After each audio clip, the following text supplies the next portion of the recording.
Here's another one. It's the last on this day. It's actually on this day every single Friday the 13th since 1996.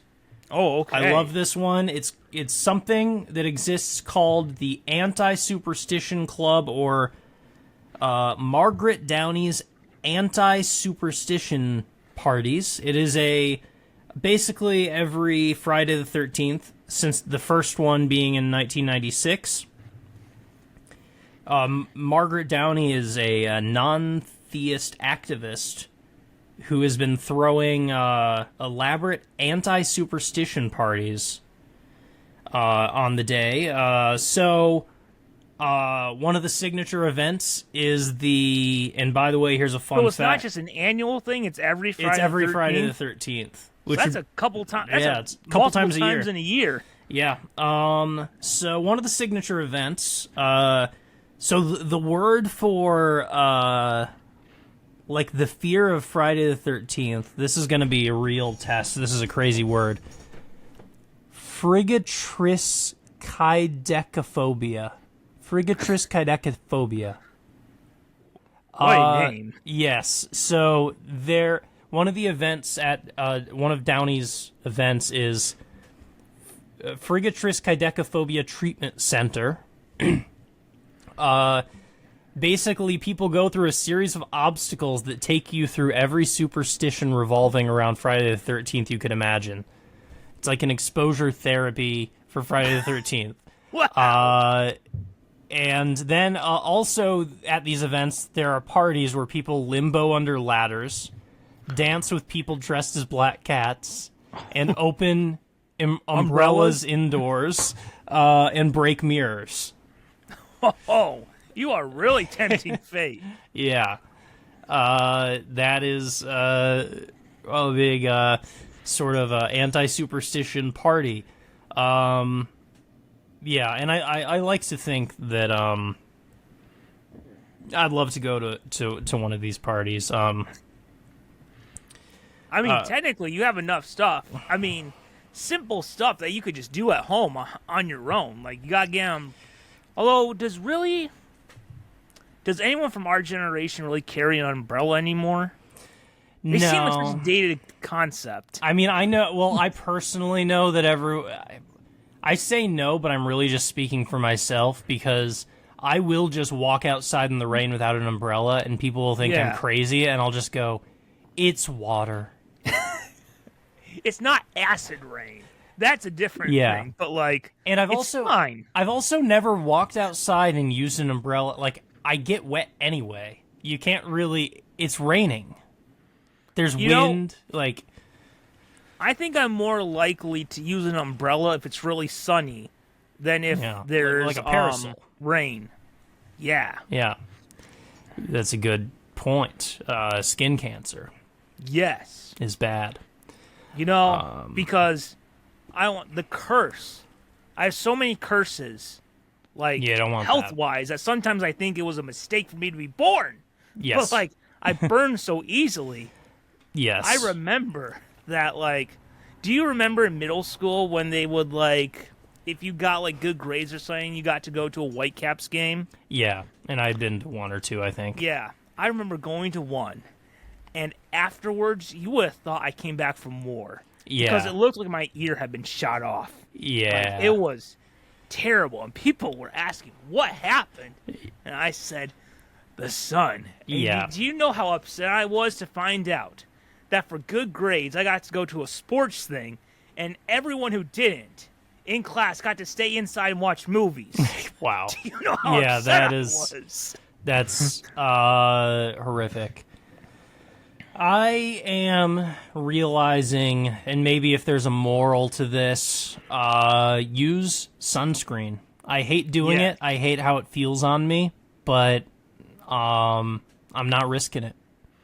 I hate sunscreen too. I hate it so much. I mean, it sucks that it sucks so much to put on. But I'm really forced, because I go for long walks and stuff just to clear my head, and even though I feel like I'm protecting myself with having long hair and wearing hats, I just, it's better practice to just wear sunscreen anyway. Do you ever feel, not to get too much into like, what is wrong with society today? Yeah. But sometimes I feel like, it's 2025.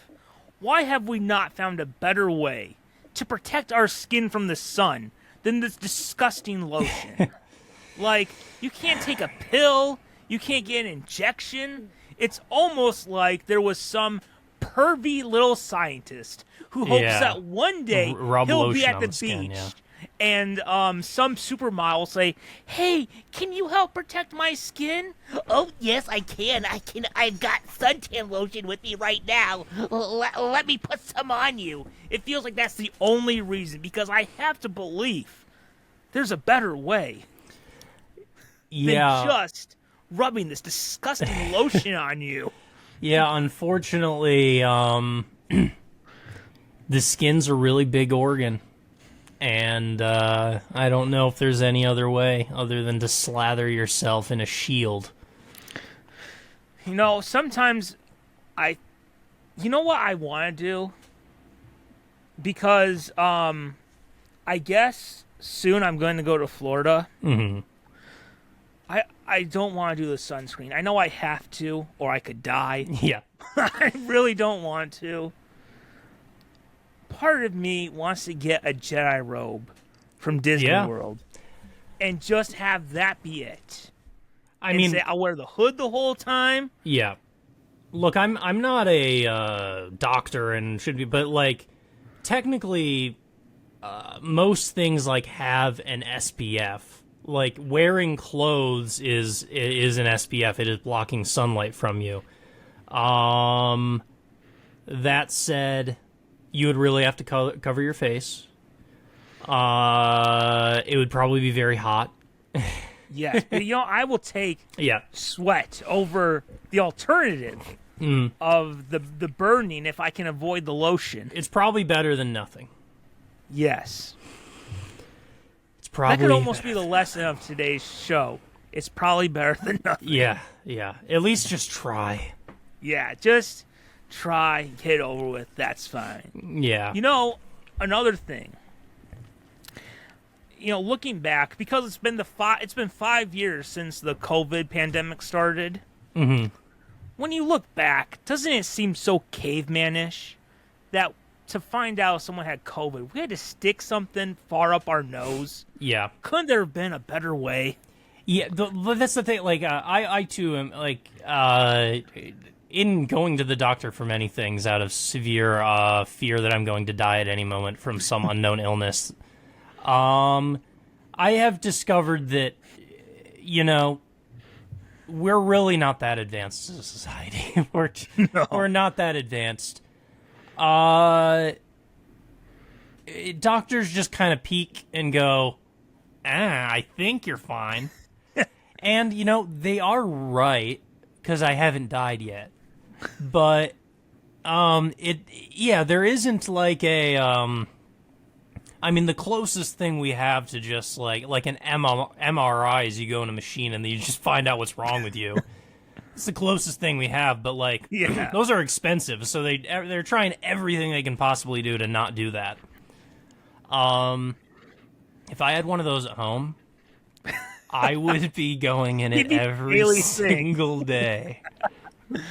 You're just like, nothing is ever going to kill me. Yeah.